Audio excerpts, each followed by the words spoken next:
गेली 20 वर्ष रोहित शर्माचं नाव भारतीय क्रिकेटमध्ये गाजतंय। IPLचे आजपर्यंतचे सर्व 19 सीझन खेळणाराही तो मोजक्या खेळाडूंपैकीच एक आहे।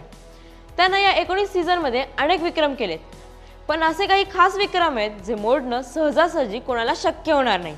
कोणते आहेत हे विक्रम जाणून घेऊयात। रोहित शर्मा IPL मधील असा एकमेव खेळाडू आहे ज्याने 7000 धावा केल्यात आणि त्याच्या नावावर हॅट्रिकही आहे। रोहितनं 2009 मध्ये डेक्कन चार्जर्सकडून खेळताना मुंबई इंडियन्स विरुद्ध हॅट्रिक घेतली होती। त्यावेळी त्याने अभिषेक नायर, हरभजन सिंग आणि JP डुमिनी यांना बाद केलं होतं। रोहितने IPL मध्ये कधीही फायनलही हरलेली नाहीये। त्यानं आत्तापर्यंत 6 फायनल खेळल्यात, त्या सर्व सामन्यात त्याने विजय मिळवलाय। त्यानं सर्वात पहिल्यांदा 2009 मध्ये डेक्कन चार्जर्ससाठी खेळाडू म्हणून फायनल खेळली आणि ती जिंकली देखील। त्यानंतर त्यानं मुंबई इंडियन्सचं नेतृत्व करताना 2013, 2015, 2017, 2019 आणि 2020 असे 5 सीझनमध्ये फायनल खेळले आणि जिंकले देखील।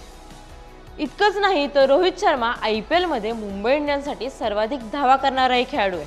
विशेष म्हणजे या यादीत त्याच्या जवळपासही कोणी नाही।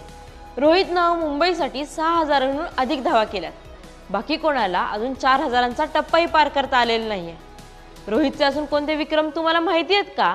कमेंट्समध्ये नक्की सांगा।